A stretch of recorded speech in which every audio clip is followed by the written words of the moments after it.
Hey, this is Mike. Thank you so much for choosing this video. Today we're checking out a 2024 Toyota bZ4X. Now this will also be valid for 2025 as well.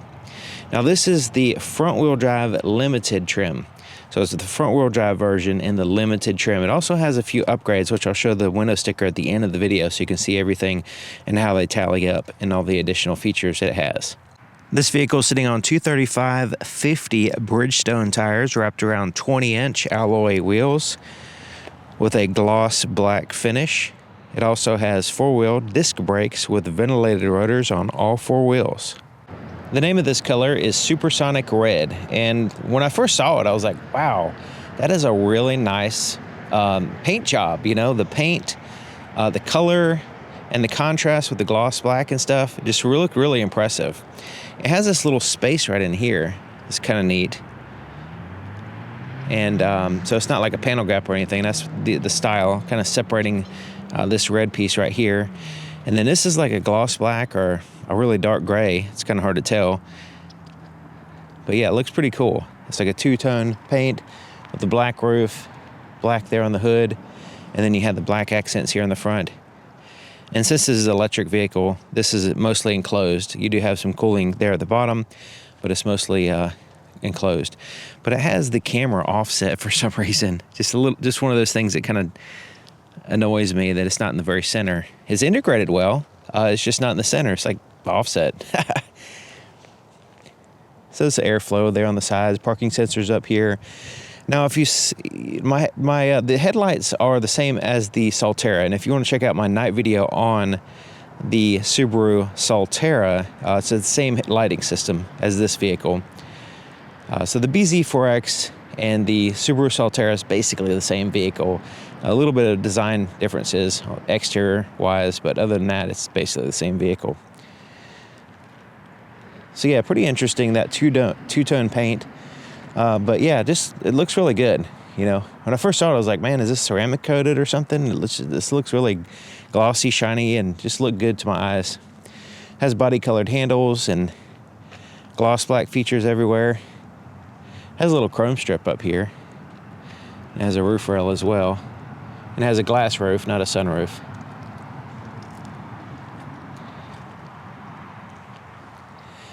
And back here, full LED taillights looking nice. Amber turn signals. And instead of gloss black, we have a matte black for the back bumper area. And once again, the camera's offset, but it's not even integrated. It's just kind of tacked on with the tag. But it is offset as well. Now it has four cameras, one in the front, one in the back, and one underneath each side mirror as well. So it has a good camera system. It's just the placement of the cameras just kind of perplexed me, basically. Has a pretty basic key here. There's no special emblems or words on it or anything. They just kind of give you the standard key, Toyota key, and it's a full proximity system. And has a little sensor here to lock the doors and the sensor behind the handle to unlock it. Pretty basic, pretty standard. Now the doors go all the way to the bottom of the vehicle, covering up the threshold, and it has these illuminated sill plates too. That's pretty neat. So the inside of the door here, nothing fancy. We just have soft touch surfaces here and here. This is softer. It's like a vinyl material. And the rest is a hard touch. You have the gloss black there, all around where your hand's gonna be. Manually adjusted seat here on the passenger side. And it does have a height adjustment though. These are Soft-Tech seats, heated and vented seats. And they're pretty comfortable actually.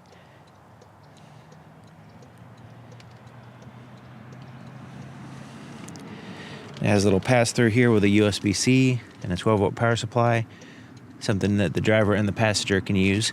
This little compartment here, I asked a bunch of people that own these vehicles. They said they put wires, like a wrap of wire, and put it in there. That little compartment there is what they use it for. I'm not sure what the official, reason that little compartment's there, but that's what people use it for anyway. Coil up wires and just kind of shove it in there. There's legroom, kind of tapers, not too bad. So there's no glove compartment here. It's just a cloth here, then the dash kind of goes down. I guess you can potentially, you know, use that to put some stuff, I guess, but it'll kind of look cluttered. But it looks kind of neat.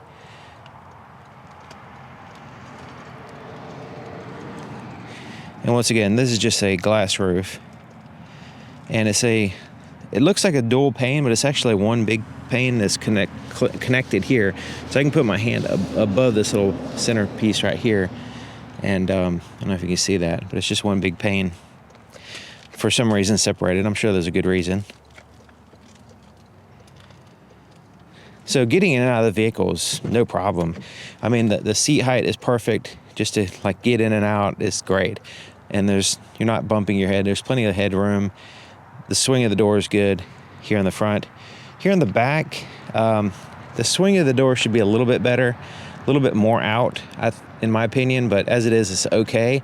But you can see you have less headroom, and then you just have less overall space, and the door is kind of wide. So if the door swung out just a little bit more, it would help out a little bit better with getting in and out. But as it is, it's not bad.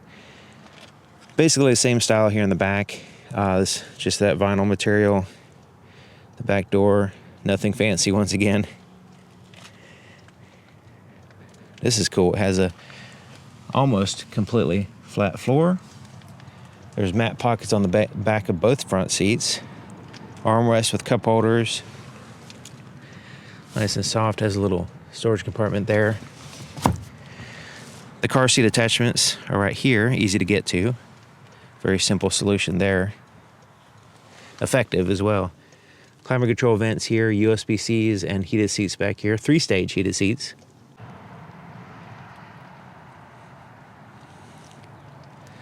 So yeah, very usable back seat. Looking at the back of the vehicle, it does have a gloss black shark fin antenna and a pretty interesting spoiler type here. It kind of split spoiler, kind of sticks out, and it has a secondary spoiler here. No rear wiper. LED taillights, which is really nice. They look cool, nice and sharp LEDs, amber turn signals, really impressive. Then you have the parking sensors back here, backup camera, all that stuff. Now it does have a power lift gate, and you can of course use a key, or there's a button under here, which is not in the center either. Kind of offset once again. And this is a hard touch material here. Here's the cargo area. It's very useful having a hatchback, especially. You have that wide open space there, and just easy to put the things in and out. Now you notice this has the shade in place, which you can retract it, but you can also take it out if you need to. But it doesn't take up that much space, not really in the way too much on a day-to-day situation. You can just leave it there. But yeah, very usable cargo area here. You can see the JBL subwoofer here on the left side. And then just more space here on the right side. It does have a single light, which isn't all that great. You can just check out my night video for the Solterra. But it has some pluses and minuses. Under the floor, there's a little bit more space. And this is where you can see that kind of goes, this floor has a subfloor basically. You can put some stuff under there. There's also this compartment where the styrofoam piece is. There's also a place to put the shade under here if you want. And in this bag is the charge cable. And you have other accessories here as well. But it also has over here this compartment. Open this. There we go. Now we can get to the tire inflator kit. This does not have a spare tire. It does have a spare tire inflator kit. So yeah, another thing to consider with this vehicle as far as if it matches your needs. So you can take this shade out, fold the seats down one or the other. It's a 60-40 split, so you can add to your cargo space while still maintaining passenger space. But when you fold the seats down, both of them take the shade out. It has a really wide open space in here. So yeah, it's very usable, especially considering it's a hatchback as well. Lowering the power liftgate, there's two buttons. One to simply just lower it, the other one is to lower it and then lock the vehicle.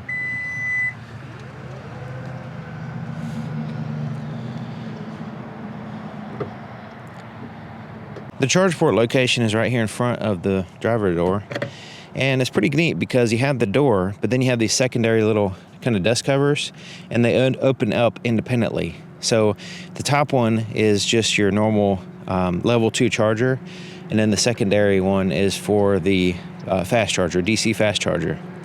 And so it doesn't matter so much if water gets in there, but it keeps dirt and debris or anything from getting in there, so it's sealed up nicely. A lot of other vehicles just have a door without any kind of seal or anything like that, so this is kind of neat. It does have a light that illuminates here at nighttime to help you find the port and everything too. Here's the floorboard in front of the driver's seat. You notice the floor mat hooks in place, so it keeps it straight for you. There's the accelerator, brake pedal, nice big footrest as well. Let's take a look under the hood. To raise the hood, there's a latch a little bit to the right of center, right in here. Move it to the left and lift up. And it requires a prop to hold it up.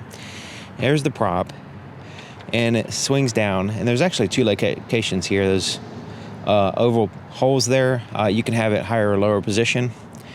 But basically, there's no front trunk. There's no storage area under here at all. There is a 12-volt battery, which is easy to get to, which is good.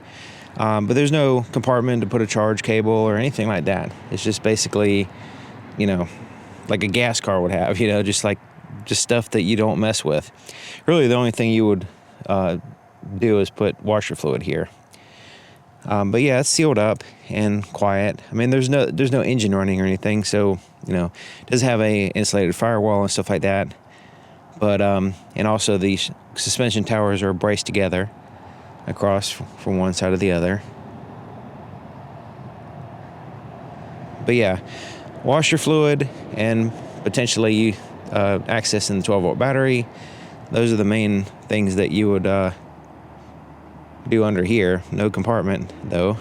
It does have the blind spot detection system and little indicators here on the side mirror. The driver's side door is just like the other side, except for it has a few more buttons. So you have one touch up and down windows here. Up one touch, goes fast. Back one, same thing. Goes all the way down as well. One touch up as well. Side mirrors are adjusted here. You just pick a side by turning it, this little knob, and then you can adjust it like a little joystick. And there's lock buttons there. Now the driver's seat is powered, unlike the passenger side. It does have a two-way lumbar adjustment as well. And yeah, these seats are pretty comfortable. Hadn't had any problem with them. Now the seat position is a little bit, I mean, it depends on the person, but the way the steering wheel, the seat, the steering wheel, and this gauge cluster here, a little bit of an alignment issue, which we'll get to later. But I mean, just look how much chunk we have here and how much space we have going on here that it's just non-traditional, and you know, it just causes a little bit of an issue for a lot of people. It does have the automatic high beams, the ability to open up the power liftgate here, and then you have a tilt and telescoping steering column, which you can tilt it and telescope it, but it basically, once you get seated in your seat, there's only like one place that you can put it, and otherwise you won't be able to see the gauge cluster here, and even then it's still a challenge. I'm sitting in the driver's seat, and I'm 6 feet tall, and I have the driver's seat all the way back and all the way down to give you an idea of the potential legroom here. And where it is, I'd really have to pull it up just an inch or two to reach the pedals properly. So if you're a little bit over 6 feet tall, really shouldn't have any problem driving this vehicle. There's a pretty good amount of room here.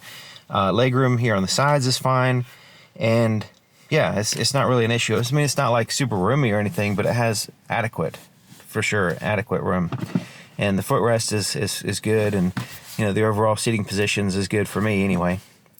Now, let's go ahead and address the steering wheel. So, it's not designed to be looked like this. You have to look at it over like this, right? So let me just show you where my eye level, I'm gonna move this all the way down, and then I'm gonna show you where my eye level is, just to kind of give you an idea. So it's right now, the way my seat position is right about there. So as I'm driving, not only does this get in the way of the gauge cluster, but the gauge cluster sticks up and blocks the windshield. So it blocks a huge amount of space in front of the vehicle where it's actually not visible to me. So, you know, they slope the roof down, the hood down, so you have good visibility, you know, like, but then they block it right in front of the driver with this little thing sticking up, why not just use a heads-up display or something else? Okay, this doesn't make any sense to me. So, you know, and I know a lot of people are like, hey, it doesn't have a problem with me. If you're really short and you pull the seat way up and you're like right here, then yeah, you're not having an issue with it, right? Or if you're like, you know, lift the seat up really high and your head's touching the ceiling, then yeah, then you can see it fine, right? But for a lot of people, including me, which I know that there's a lot of arrogant people that are going to pile on and say, I don't have a problem with it, therefore you shouldn't have a problem with it. But if somebody does a review on a vehicle, this vehicle, and they don't mention this issue, then they're doing you a disservice, right? Because there's a lot of people that have this problem, where the steering wheel blocks the gate. You notice I can't move the steering wheel up, right? Let's say I needed to lift the steering wheel up. I can't do it. It's just going to completely block that. There's only one location I can put that steering wheel, and that's down as far as it goes, you know? And I can move it out, but I prefer it closer, so that helps. So the position where my seat is and the steering wheel is, where I can drive the vehicle comfortably, it's a little bit of an issue, right? So that's something to consider. Not only is the issue, which I think the blocking the gauge cluster is one thing, the more important to me is actually blocking the windshield to where I have a visibility issue now. So yeah, this is the design. I mean, just look at it. Look how much space is taken up here. Look how much room. Look how much other things could have happened besides this. Like, what is the purpose of this? Does this look good? Is this aesthetically a positive thing to you? You know, and you know, like, I don't know what's going on and everything. So to me, it's one of those things where I would really like to talk to the designers and ask them what were they thinking here. Now, one thing that I should mention, this vehicle wasn't designed with a round steering wheel. Originally, if you saw the original prototype and the original designs of this vehicle, it had a squared off steering wheel. It did not have a round steering wheel. Now that would actually solve this issue with the steering wheel getting in the way, but it doesn't solve the issue of that screen getting in the way of the windshield. Anyways, I'll move on from there. The steering wheel is pretty straightforward. Volume for the radio, and you have the cruise control over here. This is like for the radio here too as well. So you change to the tracks. Mode is your audio source. And also if you press and hold it, it'll mute the radio. For some reason they designed it that way. Volume for the radio, voice recognition, cruise control. Over here is little buttons to control the screen. And you can get different information here. Scroll up and down, get information on this screen here. So yeah, it's pretty straightforward. You just go up and down, left and right, and get to the screen you want and then the information that you want. And it has a lot of settings in here as well. Windshield wiper controls are here, and it does have a rain sensing system. When you put it on automatic, it'll initiate that. Turn signals here, but it also has a headlight switch, and it has a DRL off automatic parking headlights here. To the left, we saw those buttons here, but they kind of disconnected the automatic high beams from the headlight switch. So it's just right there. It's not a big deal, but it's worth pointing out. There's a dimmer switch for the interior gauges there, and also reset the trip button. Touchscreen, it does this one has the activated navigation, which I'm glad to see, because you do have to have an app on your phone and an account and all that stuff to activate the navigation. And usually when I get one like this for a test drive, this is not activated. So I'm glad to show you that, what the navigation looks like here. And then there's the search right there, which you use your voice. And then here's the radio, and you have different sources here. Radio. So it does have the satellite radio, AM, FM, and then sources, of course, has Bluetooth and stuff like that as well. Apple CarPlay, Android Auto, all that stuff that has to be installed once you connect the phone. And you connect your phones here, and then you have the vehicle information, trip information,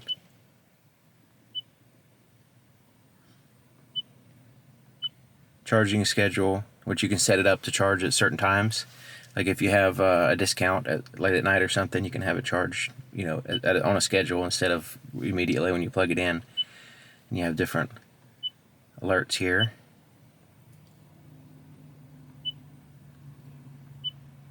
Interesting that it actually has alerts on here. Usually these are not, there's no alerts, it's usually blank, so I actually have something to look at now.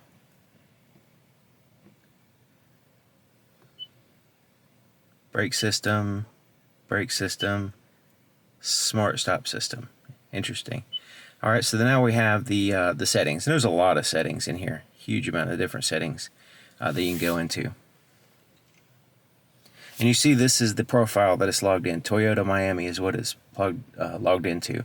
So when you get the vehicle, you have to install an app, and then there's a whole procedure and setting up an account and all that stuff in order to get the navigation and all the profile, basically, to get the navigation. And then you have some buttons down here for the climate control.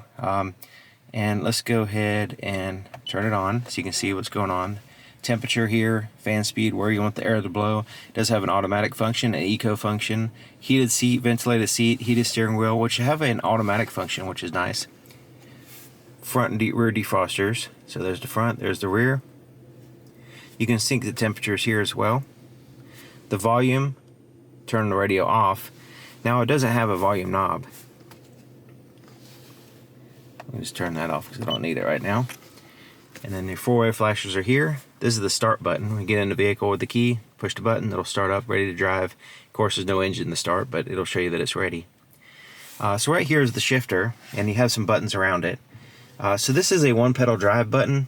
So basically when you press that, as you let go of the accelerator, it'll automatically initiate braking, whether it be regen braking or whatever. And so if you want to use that feature, you can use that there. I don't really care for it, but it's something that people get used to on EVs, where you don't have to use the actual brake pedal that much. Electronic parking brake is here. You have auto hold. You have an eco mode. You also have a snow mode, which is interesting on a front-wheel drive vehicle. And then you have the traction control. Default is on, but you can turn it off here if you need to spin tires. It also has a parking aid feature where you can press that button, put your turn signal on, it'll help you step you through and guide you to turn the steering wheel and all that stuff. You know, most people can just park by themselves, but it has that feature anyway. Now, it has a really good camera system. Now, we can press this button here and pop up the camera system, but all it does is gives us this. If we're in park, it just gives us this kind of like view around the vehicle. Not very useful to me. But when you put it in gear, whether it be drive or reverse, we'll go ahead and start with the drive, because it shows the front of the vehicle here, and it shows the top-down view. And even though those cameras are offset in the front and back, they do a good job here on the top-down view, stitched together. See those lines are all straight and everything. It looks good. It's useful. You have enough clarity, resolution, and all that stuff to actually see around the vehicle and see the front. You notice this is a wide view here, so you can see both ways in front of you.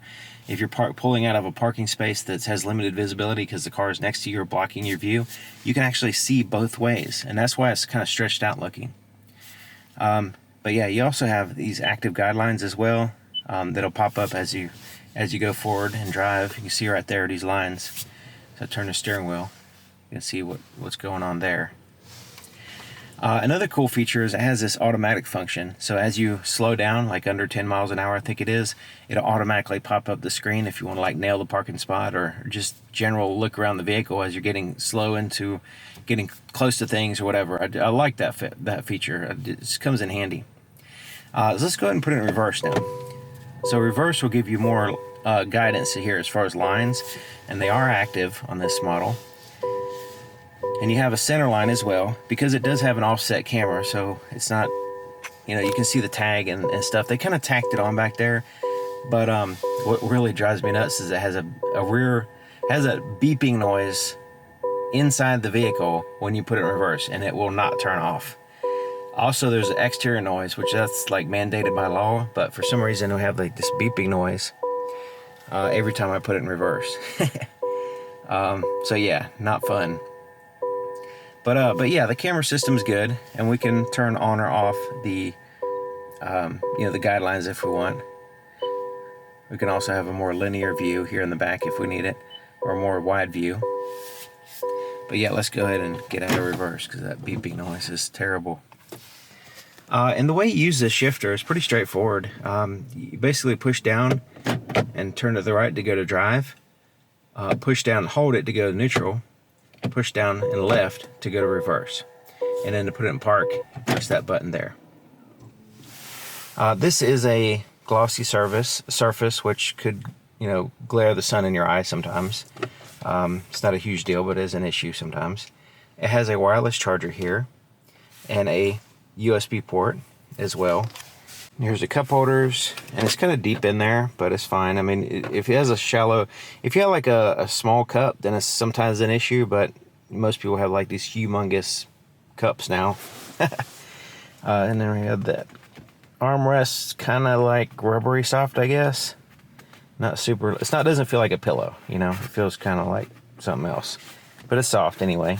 It has kind of like this loose vinyl on top. Feels a little bit loose, so I don't know how that'll hold up. But anyways, this lifts up. It has a little catch down here, and you can release it, and it doesn't slap back down. It kind of stays where you put it. And there's a little compartment now. You can see it. There's a little compartment there, kind of quick access. And then I have my business cards and stuff in the way.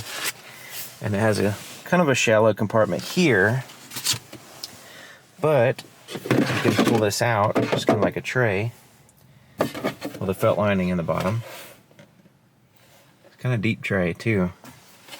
And then under that is another area, and it looks like the user manual and stuff's all in here because there's no glove compartment in the vehicle, so they just like threw everything in here. All right, let me get all this stuff out. Okay, there. Now this is another compartment under there, and it goes in there a little ways. But yeah, it's a hard plastic, no felt lining or anything. But see, it's kind of like a secret compartment, I guess you could say, because that top part kind of covers it up. Kind of cool. There's an auto dim rearview mirror with the home link garage door button controls here as well. And up here we have individual reading lights, interior lights like that. So this is just like a blank button, but this is how you open and close the power shade here up top. I'll show you that in a second. We'll look at it again. The visor is a cloth, black cloth, just like the headliner. It does have a mirror with a light that turns on as you open it up. And it has a little place to put like a registration or something right there. It's kind of cool. It also has an extension here. So it doesn't slide out, but it does add to your coverage here on the side, which works well. Okay, so this is a cloth. You can see the headliner here has this divider, but there's a cloth shade that blocks 100% of the light. So let's go ahead and open it up. It comes back quite fast, which is nice. But for some reason, there's this divider here, and it's all one solid piece of glass. But yeah, they put that there. I'm not sure if there's airbags or what's going on with this, why that's there. I'm sure there's a good reason, but yeah, pretty cool. But I like the way a shade is like, goes really fast. And it blocks 100% of the light. Looking at the visibility, it does have a really wide pillar back there, but and a little tiny window, which doesn't do a whole lot. But they did add it. I guess it could help in a certain scenario. With all the technology that you have, you don't really have an issue with visibility on this vehicle. I hadn't had an issue at all. I mean, the camera system's awesome. So yeah, a lot of technology to help you out. And just looking over my shoulder, I really hadn't had a problem driving it anyway. But yeah, it's one of those things that, you know, it's good to have actual visibility. But even if in this particular case, I don't really have any issues with the visibility here. So I'm at 100% charge, 206 miles estimated range. Realistically, it's going to be under 200, really. It's 65 degrees out today. So let's just accelerate.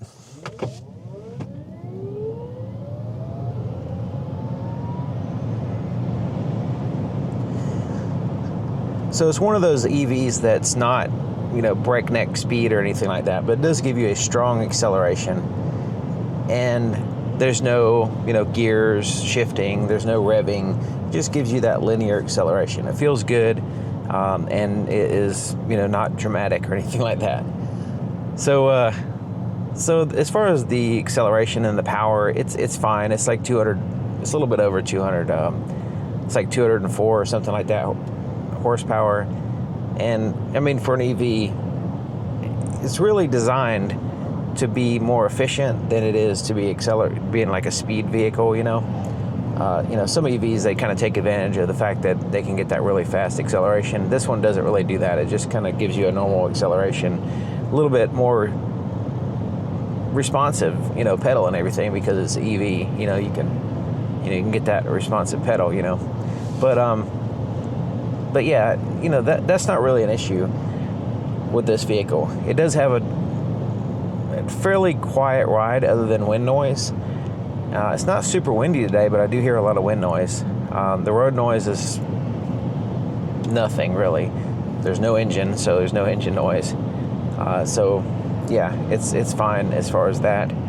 The few things to consider when you take one of these for a test drive to see if it's right for you. One is, which has been solved in the Solterra from what I've seen, the steering wheel can, for certain people, not everybody, people tend to think I'm talking about everybody. I'm not talking about everybody. I'm saying certain people, the steering wheel blocks the view of the screen over here. So the gauge cluster is somewhat blocked right now. And I have the camera above my eye level, and it still, has a little bit of, it's still in the way a little bit, right? And with the Solterra, the Solterra has a squared off steering wheel, so it solves that problem completely. Some of the models, the newer one that I drove had a squared off steering wheel, which was great. Now, if you saw the original design for this vehicle, it originally had a squared off steering wheel here that didn't include this rounded part. And then they changed it later, and that made more sense to me once I saw this design. I was like, why would they design it this way? It just doesn't make any sense. But it originally didn't have a round steering wheel, and that's what the conflict is now. They're adding a round steering wheel to a vehicle that wasn't designed for a round steering wheel. Another thing is that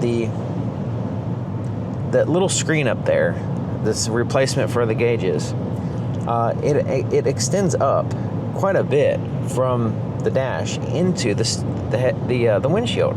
So it's actually blocking your visibility. Your visibility of you seeing close to the vehicle is blocked to a pretty significant degree, especially for me. And once again, this is depending on where you put the seat and all that stuff. But for me, when I put the seat where it's comfortable for me, these are some issues that I have with the vehicle as far as potential, things that I would have to compromise in order to purchase this vehicle, right? Another thing is, right here, this area is gloss black, and it's angled to where there's certain times of day where the sun will shine through and hit this and shine right in my face. And it's like really, really a strong glare. It's not like just a normal glare, because there's a very reflective surface over here, and it becomes an issue at certain times. Certain times, not all the time. Certain times where the sun is more higher in the sky, comes down, bounces off, hits me in the face. It's just kind of angled. It's like putting a mirror here where it's angled to where it's gonna hit you in the face, basically. And it's a common thing. Other people have talked about it in the Solterra and the bZ4X. And some of the solutions, there's solutions, right? You can just like put some vinyl wrap over here. Some people said they put like a cloth or something, just take a rag and lay it there. When the time happens, they need it, they can just throw it there and it's fine. But, something to consider when buying this vehicle, the range, you're lucky to get 200. It's showing like 230 miles range on a full charge. We're talking 100% charge, right? So you charge it all the way to 100, which, you might want to reconsider doing that. Depends on your needs for the vehicle, but daily charges are typically for EVs are like 80, 90%, right? But at a full 100% charge, we're getting under 200 really. The guessometer up here, the guessometer is guesstimating a little bit over 200, but in reality, when this vehicle was brought to me, it had 0 miles. The miles completely ran out, and it was like 190 miles all the way to 0, and I don't think you're comfortable driving to 0, right, on a charge. So 190 miles on this, and it brought it to absolute 0 when it arrived at my house, and I had to charge it immediately, right? So the range is a big factor. Now, most people, 190 miles is fine, because they're not, unless you're going on a long trip or something, 190 miles for most people on their daily activity is fine. But yeah, it's one of those vehicles that it doesn't charge super fast, right? You bring it to a fast charger, a DC fast charger, it maxes out at 150 kilowatt hours. 150 kilowatts is the charge rate, and which is fine. But when you consider other vehicles, they're getting, which I've never experienced that high level. I was getting like, I think it was like on the Solterra, it was like 75. It was like half of what it's rated at, and the Charger was capable of doing 150, but it wasn't getting to that high. And another factor is when you're charging at home, it is like I was going to mention other vehicles that can charge you like 350, right? So 150 is much less than a lot of other vehicles. But when you're charging at home, which I think is fine, 32 amps is the max that the vehicle can take. So I put it on a 40 amp charger. It only charges at 32, which I'm 100% fine with that. 32 is plenty for me, and the vast majority of people can keep it 32, even 24 amps, and get the miles that they need and charge it really to 100% overnight. It's you don't really need that many amps unless you have just very short, you're sleeping 5 hours a night and you're just getting up and rushing out the door every day, and you're that kind of schedule, then you might need a faster charger. But still, it only goes up to 32. So it's fine really for the vast majority of people. It's an interesting vehicle. It has some quirks to it. The non-traditional style of the interior, as far as the gauge cluster, the steering wheel, when the alignment of it, it's kind of strange. It has a glass roof, not a sunroof. Now, it is a small SUV, and a small SUV, it weighs 4,400 pounds, which is the weight of a medium-sized SUV, which is fine. It's not really an issue because you have the acceleration, it handles really well, and it's going to be a lot more efficient than, say, a gas car. You're not going to get the efficiency of the gas car nowhere near. So as far as if the miles are fine and everything is fine, you're actually going to get a lot more efficient vehicle with this one.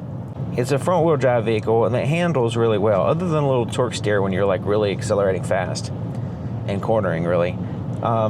It from a standstill is really when you feel it. But just as you're just normal driving, the weight, you don't really feel the weight. It's very, very nimble, and you can zip around in parking lots, no problem, and you have a good acceleration, and it just feels good. It is enjoyable to drive as far as that goes, as far as acceleration, handling, stuff like that. And certain roads, depending on the road, you can kind of feel the weight. That's the way some EVs are. They're a little bit on the heavy side. You can kind of feel the weight at certain times, but usually it's not really a factor. It's not really an issue whatsoever. Now, if you've seen my Solterra review, I have a night video on that, and these have the exact same headlights. So if you're interested in the headlights and just the overall experience at nighttime with the vehicle, check out the Solterra video I did at night, because it's basically the same thing. It has the same headlight system and all that stuff. And so yeah, Solterra, this one, basically the same vehicle, slight differences as far as just cosmetically, but it's basically the same vehicle, except for the Subaru Solterra has, with the all-wheel drive system, is a little bit more capable. Now, if you get the all-wheel drive in this one, the X mode, you're probably good. But yeah, Now this one has like a snow mode. Even though it's front wheel drive, it does have a snow mode, and it has some, you know, some features to help you out with that. But yeah, it's the front wheel drive. When you accelerate, I don't know if you can see that, it's trying to torque steer when I accelerate when I first start out. And it, you know, kind of reminds me of the Nissan Leaf. I drove it a few years ago, and it had, you know, limited range. Actually, the range guessometer up there was a little bit more accurate on the Nissan Leaf. But yeah, it had that little bit of torque steer. Now this one's a little bit stronger feeling and more powerful, and it accelerates more better than the Nissan Leaf. But it kind of reminds me a little bit of that vehicle, the way it drives, you know, with the torque steer and all that stuff.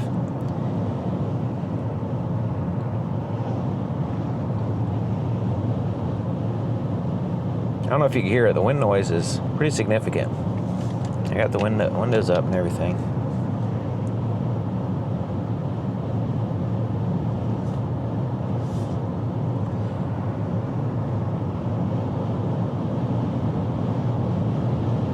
One of the things that, you know, I was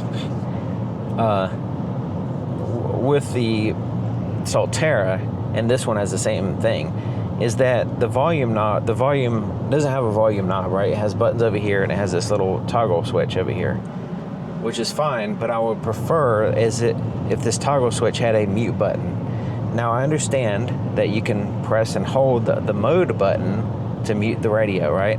But that's not, you know, it's kind of non-standard way of doing it, right? It's not intuitive. The mode button is intended to change the audio, so if you accidentally press it and not press it, you know, like hold it or whatever, then you're changing through your audio. And so I'd rather not press that button unless I'm actually want to change the audio, right? The volume is usually where you mute the radio. You can press in on it. Almost every vehicle has that feature. You know, same thing with a you know, volume knob. You press in on it to mute, right? But this one, just for some reason, they just skipped out on that. So it's a small thing, but, you know, little things kind of add up with certain times, certain vehicles, you know. And this is one of those type of vehicles where it has that compounding little quirks that make it to where it's like, well, you know, why? You know, there's you can easily design a vehicle that doesn't have so many compounding quirks.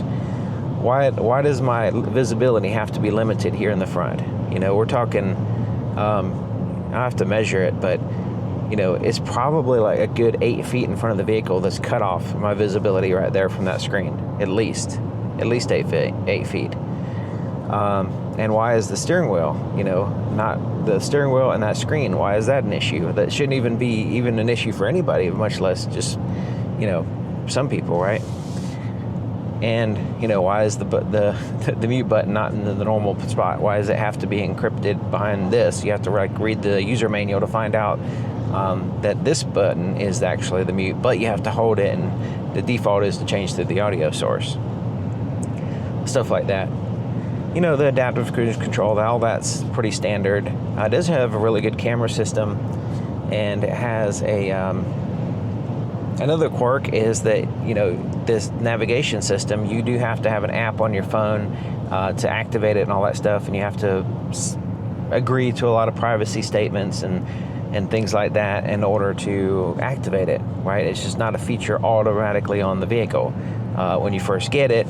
Now, it could be, there's a lot of people, what happens is that the salesperson kind of like helps them set it up, and the salesperson installs the app and agrees to all this stuff that you don't necessarily want to agree to by installing this app.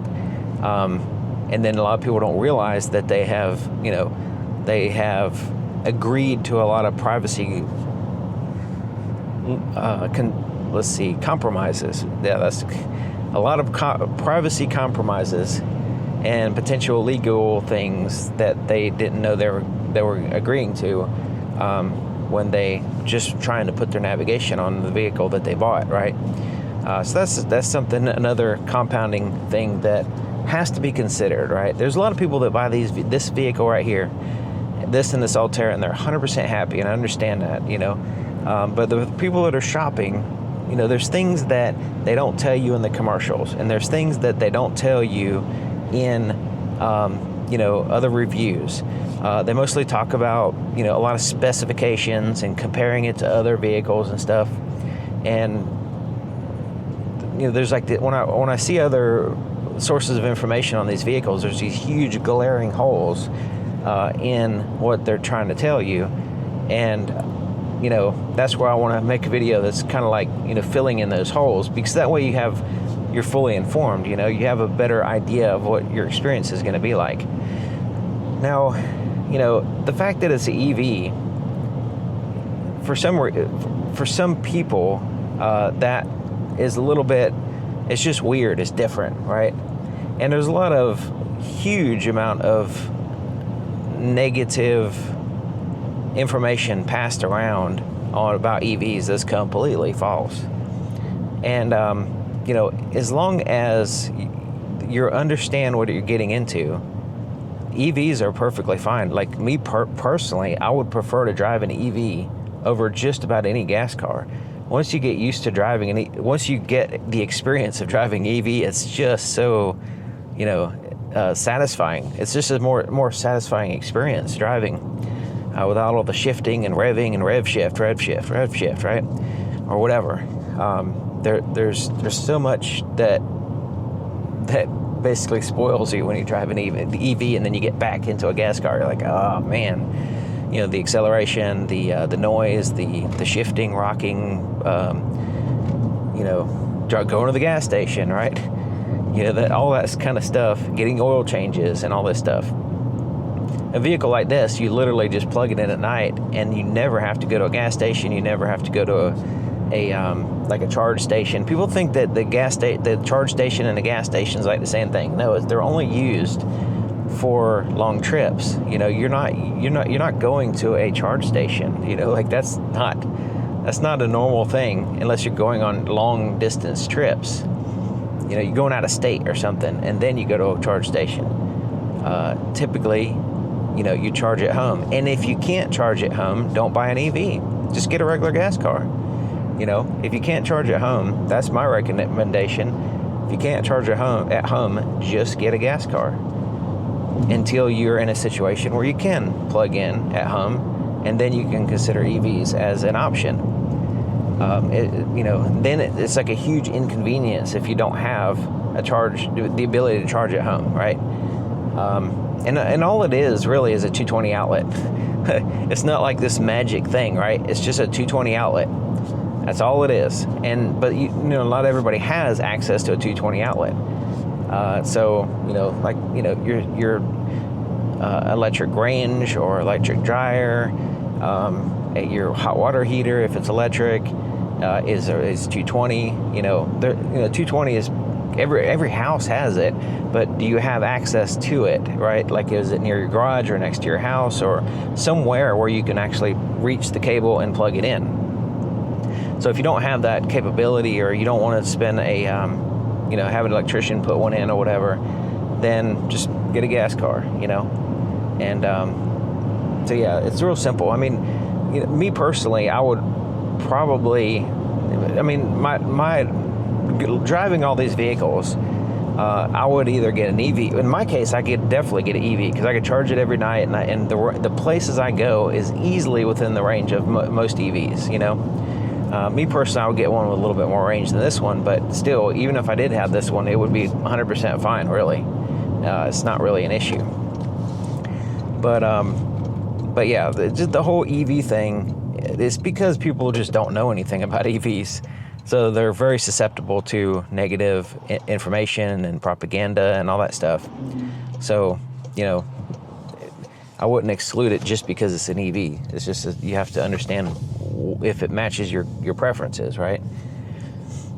That's the main thing that, EVs. If you're going on long trips all the time and you want to buy an EV, just get a Tesla, But if you're going on long trips with this, you have to plan it out. You can do it. There's people who do it all the time. It's just you have to plan it out. It's not as... You can't just go somewhere with this vehicle and not plan it out, like a long trip. You have to plan it out. It's gonna cause a big problem if you don't. But yeah, those are some of the things that I think you should consider with this vehicle.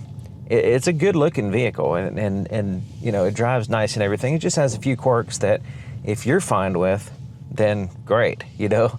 It's just things that stood out to me that, you know, I wanted to highlight to make sure that you're at least aware of those things before you start shopping and looking at vehicles. And you know, when you take it for a test drive, you'll be able to know if it's right for you, really. But yeah, this gives you a little bit of heads up before you do that.